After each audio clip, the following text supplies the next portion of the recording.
ഊർവശിയെ മലയാള സിനിമയിലെ പ്രബലർ വിവാഹം കഴിക്കാൻ കൊതിച്ചു. എന്നാൽ ശാന്തിവിള ദിനേശ് പറയുന്നു, മകളുടെ സിനിമ അരങ്ങേറ്റം സംബന്ധിച്ച പത്രസമ്മേളനത്തിനിടെ മുൻ ഭാര്യയായ ഊർവശിയെക്കുറിച്ച് നടൻ മനോജ് കെ ജയൻ നടത്തിയ പരാമർശങ്ങൾ ചർച്ചയായിരുന്നു. സിനിമയിൽ അഭിനയിക്കുന്നതിന് അമ്മയുടെ അനുഗ്രഹം വാങ്ങാനാണ് ആദ്യം ആവശ്യപ്പെട്ടതെന്നും ദക്ഷിണേന്ത്യയിലെ തന്നെ ഏറ്റവും മികച്ച നടിയാണവർ എന്നും മനോജ് പറഞ്ഞു. ഏറെ വൈകാരികമായിട്ടായിരുന്നു മനോജ് സംസാരിച്ചത്. ഇതോടെ നിരവധി പേർ നടനെ അഭിനന്ദിച്ച് രംഗത്തെത്തി. ഇപ്പോഴിതാ വിഷയത്തിൽ പ്രതികരിക്കുകയാണ് സംവിധായകൻ ശാന്തിവിള ദിനേശ്. മനോജ് കെ ജയനെ കുറിച്ചും ഊർവശിയുടെ കുടുംബത്തെക്കുറിച്ചുമെല്ലാം തന്റെ യൂട്യൂബ് ചാനലിൽ പങ്കിട്ട വീഡിയോയിൽ ശാന്തിവിള സംസാരിച്ചു. അദ്ദേഹത്തിന്റെ വാക്കുകളിലേക്ക്, കർക്കശക്കാരനായിരുന്നു ചവറ വി.പി. നായർ. എന്നാൽ ഭാര്യ വിജയലക്ഷ്മി നർമ്മ സംഭാഷണം നടത്തുന്ന സൗഹൃദം പുലർത്തുന്നൊരു സ്ത്രീയായിരുന്നു. വിജയലക്ഷ്മിയിൽ നിന്നായിരിക്കണം കൽപ്പനയ്ക്കും ഊർവശിക്കുമൊക്കെ ഹ്യൂമർ സെൻസ് കിട്ടിയത്. നാടകരംഗത്ത് ഒന്നുമാകാൻ കഴിയാതെ ആയപ്പോൾ 5 മക്കളെയും കൂട്ടി കോടമ്പക്കത്തേക്ക് കളം മാറ്റി. ഭാര്യയും ഭർത്താവും കുറച്ച് സിനിമകളിൽ അഭിനയിച്ചിരുന്നു. മക്കൾ സിനിമയിൽ നിന്നും ഭാഗ്യം കൊണ്ടുവരുന്നതിന് മുൻപേ വി.പി. നായർ സിനിമയിൽ നിന്നും വിട പറഞ്ഞു. പിന്നെ അമ്മയുടെ ചിറകിനടിയിൽ നിന്നായിരുന്നു വളർച്ച. കലാരഞ്ജിനിയും കൽപ്പനയും ഊർവശിയും പെട്ടെന്ന് ശ്രദ്ധേയരായി. ഇതിൽ ഊർവശി ദക്ഷിണേന്ത്യയിൽ സിനിമയിൽ തന്നെ മാർക്കറ്റ് വാല്യൂ ഉള്ള നായികയായി മാറി. കൽപ്പന കമലഹാസനോടൊപ്പം അടക്കം മികച്ച ഹാസ്യവേഷങ്ങൾ ചെയ്ത് ശ്രദ്ധ നേടി. കലാരഞ്ജിനിയായിരുന്നു ആദ്യം ശ്രദ്ധിക്കപ്പെടുന്നത്.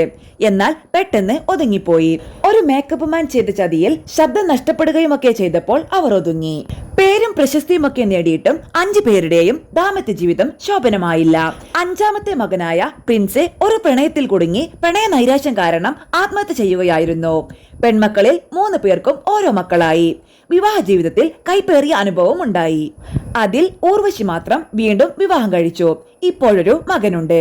കലച്ചേച്ചിക്ക് ഒരു മകനാണ്. ഊർവശിക്കും കൽപ്പനയ്ക്കും ഓരോ പെൺകുട്ടികളും. കൽപ്പനയെ വിവാഹം കഴിച്ചത് സംവിധായകൻ അനിൽ ബാബു ആയിരുന്നു. ഒരു മകളായപ്പോൾ 2 പേരും പിരിഞ്ഞു. എന്തിനാണെന്ന് അറിഞ്ഞില്ല. സിനിമയിൽ പ്രബലരിൽ പലരും വിവാഹം കഴിക്കാൻ കൊതിച്ച നടിയായിരുന്നു ഊർവശി. പക്ഷേ മനോജ് കെ ജയനായിരുന്നു വിധി. ഒരു മകളായി. എന്നാൽ എവിടെയോ വെച്ച് അവരുടെ ദാമ്പത്യ ജീവിതം തകർന്നു. ഇരുവരും പരസ്പരം ചളി വാരിയെറിയാതെ പിരിഞ്ഞു. 2 പേരും മറ്റൊരു വിവാഹം കഴിച്ചു. 2 പേർക്കും ആൺകുട്ടികളും പിറന്നു. ഇവിടെ മനോജ് കെ ജയൻ പിരിയുമ്പോൾ വ്യത്യസ്തനായി. മകൾ കുഞ്ഞാറ്റയെ കൂടി കൂടെ കൊണ്ടുപോയി പഠിപ്പിച്ചു. മകൾ വളർന്നു. ഇപ്പോൾ നവാഗതനായ ബിനു പീറ്റർ ഒരുക്കുന്ന സുന്ദരിയായവൾ സ്റ്റെല്ല എന്ന സിനിമയിൽ നായികയാകുന്നു. സിനിമയുടെ ടൈറ്റിൽ ലോഞ്ചിൽ പങ്കെടുത്ത് മനോജ് കെ ജയൻ വികാരഭരിതനായി. സിനിമയിൽ അഭിനയിക്കണമെന്ന ആഗ്രഹം പങ്കുവച്ചപ്പോൾ അവളോട് ആദ്യം പറഞ്ഞത് അമ്മയുടെ അനുഗ്രഹം വാങ്ങണമെന്നതാണെന്ന് മനോജ് പറഞ്ഞു.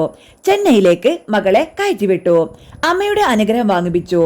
ഊർവശി വേണ്ട എന്ന് പറഞ്ഞിരുന്നെങ്കിൽ സിനിമ ചെയ്യേണ്ടെന്ന് മകളോട് പറഞ്ഞേനെ എന്ന് മനോജ് പറഞ്ഞു. അദ്ദേഹം വികാരഭരിതനായി. മനോജ് കെ ജയന്റെ മനസ്സിൽ ഊർവശിക്ക് ഇപ്പോഴും ഒരു സ്ഥാനമുണ്ട്. മാനസികമായി ഇത്രയും ഇഴയെടുപ്പം ഉണ്ടായിരുന്നുവെങ്കിൽ എന്തിനാണ് മനോജെ പിരിഞ്ഞത് എന്ന് എനിക്ക് തോന്നി. കലാകാരന്റെ മനസ്സ് നിർമ്മലമായിരിക്കണം. ഒരു തലവേദന മതി ജീവിതം തകരാൻ. കൂടുതൽ തുടിക്കരുത്, ശാന്തിവിള ദിനേശ് പറഞ്ഞു.